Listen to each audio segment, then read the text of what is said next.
SEALs, Delta Force, the kind of warriors who train to become invisible, cross the border under cover of darkness.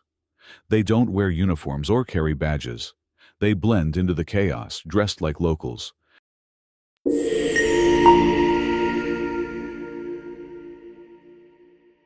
Mexican president has defended the military operation that captured a drug cartel leader, Ovidio Guzman. The sun sets over the jagged peaks of the Sierra Madre, casting long shadows across a land where fear and power collide. In the heart of Mexico, a war rages, not with tanks or armies marching in formation, but with whispers in the dark, drones humming like predators in the sky, and men who move like ghosts. This is the story of how the United States wields its destructive might against the Mexican cartels, a shadow conflict that burns hotter than most will ever know. It's a tale of courage and betrayal, of technology that sees through walls and hearts, of lives shattered and empires crumbled. Imagine a world where no one is untouchable, where even the most ruthless drug lords glance over their shoulders, haunted by the unseen. This is no Hollywood thriller. This is real, and it's happening right now. From secret raids that vanish into the night to financial traps that choke empires, the U.S. is rewriting the rules of this deadly game. But at what cost? As the body count rises and the border hums with tension, the question lingers. Is this a war that can ever be won? Or are we all just pawns in a cycle of chaos? Deep in the labyrinth of Mexico's cartel country, where dusty roads wind through villages that keep their secrets, the U.S. has been playing a dangerous game for years. Elite soldiers, Navy SEALs, Delta Force, the kind of warriors who train to become invisible, cross the border under cover of darkness. They don't wear uniforms or carry badges. They blend into the chaos, dressed like locals, their weapons unmarked, their faces unreadable.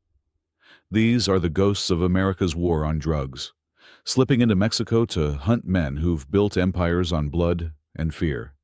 They work alongside hand-picked Mexican military units, brothers in arms, bound by a shared mission but divided by a border. Together, they track cartel leaders through jungles and slums, gathering scraps of intelligence like puzzle pieces. A whispered phone call here, a grainy photo there. Every clue is a step closer to a raid that could end in gunfire or silence. These operations are surgical, designed to stay off the evening news. Sometimes, even the Mexican government is kept in the dark, a nod to the delicate dance of sovereignty and necessity. When the moment comes, it's always at night, when the world is quiet and the cartels let their guard slip. A door splinters, a shadow moves, and a kingpin vanishes, dead or dragged into the void. The results are staggering. Top cartel bosses, men who once seemed invincible, now gone, their fates sealed in operations too clean to be local police work. Yet the U.S. stays silent, letting Mexico claim the victories while cartels scream bounties into the wind, desperate to unmask the Americans they know are out there. For the operatives, the danger is a constant companion. Some don't come home, their deaths shrouded in classified files, their families left with half-truths and grief. This is an undeclared war, one both nations deny in public but fuel in private, a relentless shadow dance on the edge of a blade. High above, the skies tell another story. They're never empty, not anymore. U.S. drones circle like vultures, their wings silent, their eyes unblinking. These aren't the toys you buy online. They're military-grade marvels, able to linger for days, their cameras so sharp they can read the fear in a man's eyes from miles away. They weave an invisible net over cartel territory, watching drug shipments snake through deserts, secret meetings unfold in back rooms, lives unravel in real time. What makes these machines so devastating isn't just their precision, it's their patience. A cartel boss might dodge a drone once, ducking into a safe house or a tunnel.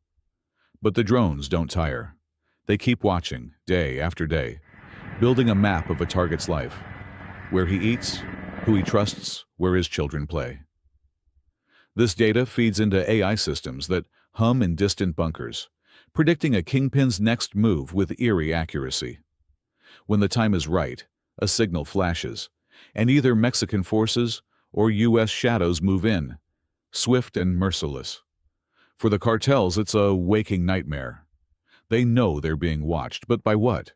Some lash out, firing at specks in the sky or buying black market tech to jam signals, only to find new drones replacing the old ones within hours. Others retreat to caves or tunnels, hoping to outsmart the eyes above. But the drones evolve. Newer models pierce clouds, detect heat through walls, even recognize a man by the way he walks. This relentless gaze has forced cartels to scramble, their operations growing clumsier, their costs soaring. Every move feels like a gamble, every step a potential trap. The psychological toll is crushing. A life where the sky itself is your enemy, where nowhere feels safe. The war isn't just fought with bullets or machines. It's waged in the quiet hum of bank accounts and boardrooms. The U.S. knows that cartels thrive on money, rivers of cash flowing through a global maze of banks and shell companies. So America strikes where it hurts most, their wallets. Teams of accountants, lawyers, and financial bloodhounds work tirelessly, tracing dirty money as it dances through the world's financial systems. When they find it, they don't just freeze it. They seize it, draining cartel accounts overnight, leaving drug lords staring at empty ledgers. The Treasury Department's Office of Foreign Assets Control is the spearhead, a financial hit squad that blacklists businesses, banks, even legitimate-looking companies tied to cartels. Once you're on their list, you're radioactive. No American will touch you, and most foreign firms won't either. It's not just the obvious players who suffer. It's the enablers in suits, the accountants and real estate moguls who launder the cash. These people aren't built for the heat of a drug war, and they often crumble, spilling secrets to save themselves. Over the years, billions have been ripped from cartel hands. Luxury penthouses in Miami, ranches in Texas, private jets gleaming on tarmacs. Some cartels try to adapt, smuggling cash in suitcases or diving into cryptocurrency. But the U.S. is closing those gaps too, tracking blockchain transactions with the same ruthlessness. Without their money, cartels falter. Soldiers go unpaid, bribes dry up, weapons stay out of reach. It's a slow bleed, a death by 1,000 cuts, and it's reshaping the battlefield in ways no raid ever could. The war against the cartels isn't just fought in the shadows or the skies. It's waged in the minds of men, where fear and greed twist like knives. The U.S. has learned that bullets alone can't dismantle empires built on loyalty and terror, so they've turned to a weapon far more insidious: betrayal. Deep within the cartels, where trust is as rare as mercy, American agents sow seeds of doubt, turning brother against brother, soldier against boss. They offer deals that cut through the haze of violence: freedom from a life sentence, a new identity in a quiet American suburb, millions in cash for a single name. These offers find their mark in the hearts of those already worn thin by the cartel life, men and women who joined out of desperation, not devotion. The DEA and FBI know exactly who to target: a lieutenant with a sister in California, a smuggler who's tired of looking over his shoulder, a mother who wants her kids out of the crossfire. Each flip is a crack in the cartel's armor, and once one falls, they point to others. A domino effect that hollows out entire organizations from within. The result is a paranoia that spreads like wildfire. When a shipment vanishes or a safe house is raided, no one knows who to blame. Witch hunts erupt, with lieutenants torturing their own on mere suspicion, their screams echoing through dusty compounds. Some cartels try to fight back, forcing recruits to prove loyalty through blood, killing rivals, even family, to show they're clean. Others turn to lie detectors or round-the-clock surveillance, but these measures only deepen the resentment. pushing more to whisper secrets to American handlers. The cartels, once tight-knit machines, now stutter and stall, spending as much energy policing their own as they do running their empires. It's a silent devastation, a war won not with gunfire, but with the quiet promise of a way out. On the ground, the U.S. has found another way to extend its reach, without crossing the border in force. They've built an army within Mexico itself, elite units trained to fight like Americans, think like Americans, and strike with a precision that leaves cartel strongholds in ruins. These aren't your average Mexican police or soldiers, often outgunned and outmaneuvered by the cartels. These are hand-picked squads, chosen for their loyalty and grit, then forged in grueling training programs funded and designed by the U.S. They're given weapons that rival the cartel's arsenals, tactical gear that gleams with American engineering, and lessons straight from the playbooks of SEALs and Green Berets. Some even train on U.S. soil, sweating through mock raids in desert camps before returning to Mexico, as extensions of American power. With U.S. advisors whispering in their ears, or sometimes standing shoulder to shoulder in the dark, these units hit hard, storming cartel hideouts with tactics honed in Iraq and Afghanistan. The results are undeniable. Dozens of high-ranking cartel members captured or killed, their compounds left burning, their networks fractured. But there's a shadow to this strategy. Some of these units, trained to operate beyond the law, have been accused of atrocities, executions, torture, disappearances. Worse, a few have fallen to the very corruption they were meant to destroy, seduced by cartel cash or power. Yet the U.S. presses on, seeing these squads as a cost-effective way to fight without American boots officially on the ground. A proxy war where the line between ally and enemy blurs in the heat of battle. Then there's the border itself, no longer just a line on a map, but a fortress of technology and will. It's a gauntlet designed to choke the life out of cartel operations, a militarized frontier that hums with surveillance and menace. Underground sensors catch the faintest footsteps of smugglers creeping through the night. Towers bristle with thermal cameras that pierce the darkness, spotting a lone figure miles away. AI systems churn through data, picking out patterns, suspicious routes, odd timings that humans would miss. This isn't just border patrol anymore. It's a paramilitary force, with helicopters slicing through the sky, armored vehicles rumbling along dirt tracks, and agents trained like soldiers. Predator drones, borrowed from war zones, watch from above, their feeds streaming to intelligence centers where analysts dissect every move. For the cartels, it's a nightmare of attrition. A drug load worth millions might slip past one barrier, only to be snagged at a checkpoint or betrayed by a drone's unblinking eye. Smuggling costs have skyrocketed, forcing cartels to dig deeper tunnels, build crude submarines, or even launch their own drones. All expensive, risky gambles with high failure rates. Some have turned to fentanyl, a drug so potent that a suitcase can carry the profit of a truckload. But even these smaller packages face detection by specialized scanners at ports.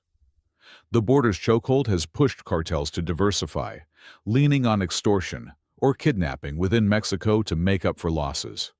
Every seized shipment, every failed crossing, is a wound, bleeding the cartels dry and forcing them to rethink a game they once thought they'd mastered.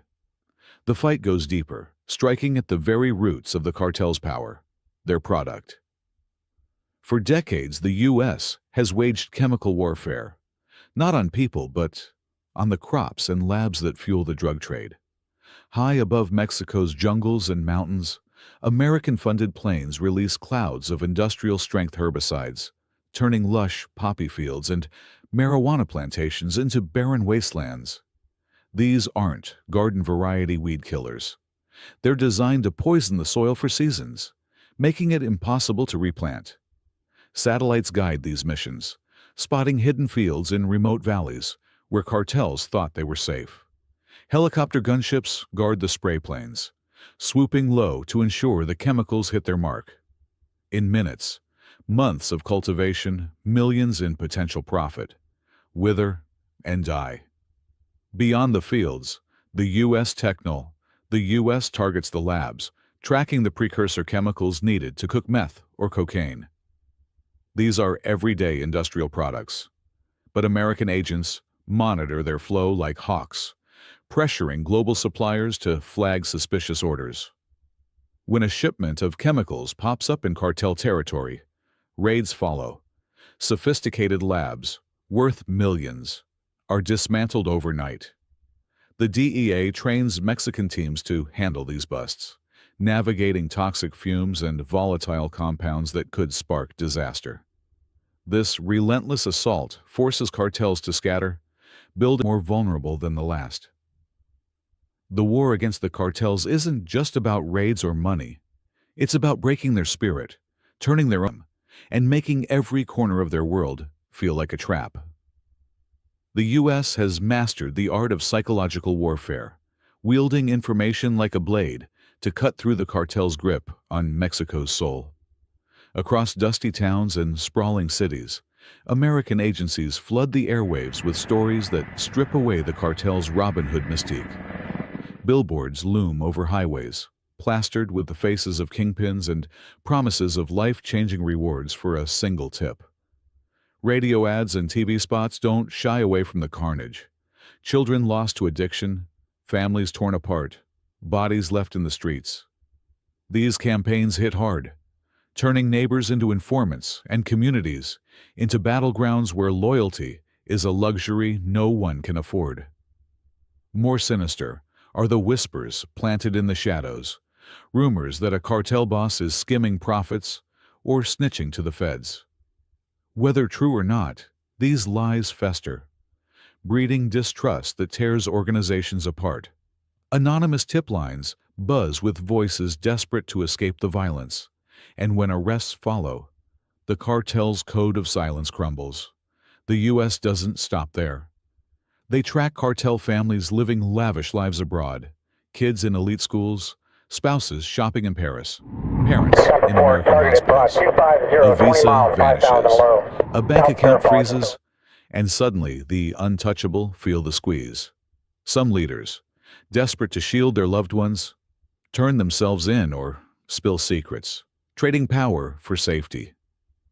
This invisible war doesn't just destroy, it unravels, leaving cartels paranoid, fractured, and fighting themselves as much as their enemies.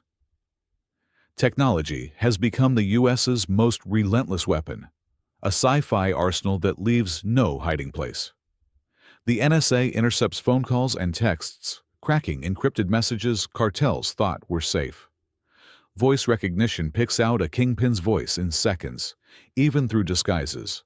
Satellites track cars without a single device attached, while AI predicts smuggling routes by analyzing everything from weather to soccer schedules.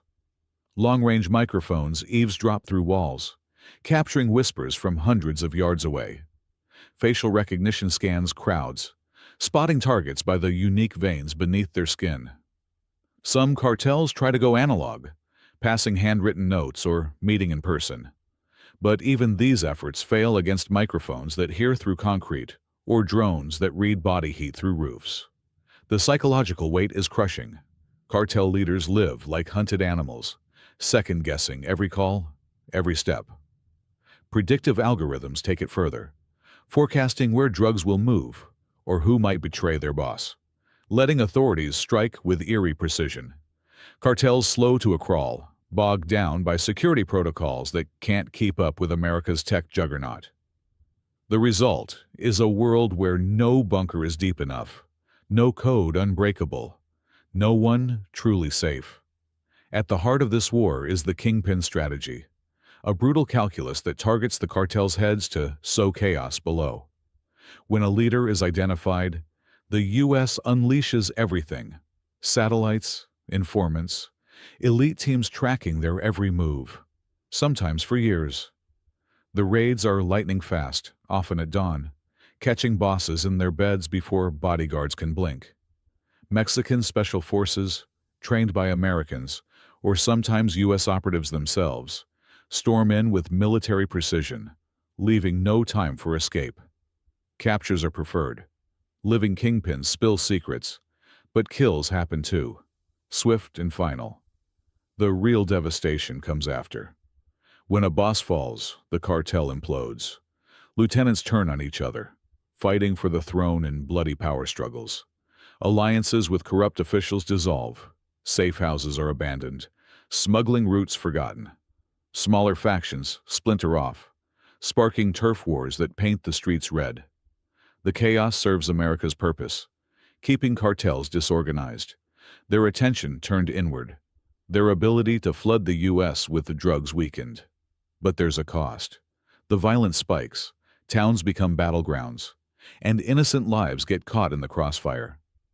It's a calculated trade-off, a grim acknowledgement that dismantling one cartel often births smaller, more volatile ones. Yet the U.S. presses on, betting that fragmented enemies are easier to contain than united empires. As the sun dips below Mexico's horizon, the war grinds on, a relentless machine of destruction and despair. The U.S. has turned the fight against the cartels into a multi-headed beast. Special forces striking in the night, drones watching from the heavens, financial traps draining empires, and betrayal eating away from within. It's a war without a clear end, where victories are fleeting and the cost is measured in blood, money, and broken lives. The cartels, once untouchable, now scramble to adapt, but America's arsenal grows faster, smarter, more invasive. Yet questions linger in the dust-choked air. Is this shadow war truly winning, or is it feeding a cycle of violence that spirals beyond control? For every kingpin taken, another rises. For every lab destroyed, another springs up in the jungle. The border hums with tension, a testament to the U.S.'s resolve, but also a reminder of the human toll. Families torn apart, communities living in fear, operatives lost to the shadows. This is a story of power and sacrifice, of a nation wielding every tool at its disposal to fight an enemy that thrives on chaos. As the stars emerge over the Sierra Madre, one truth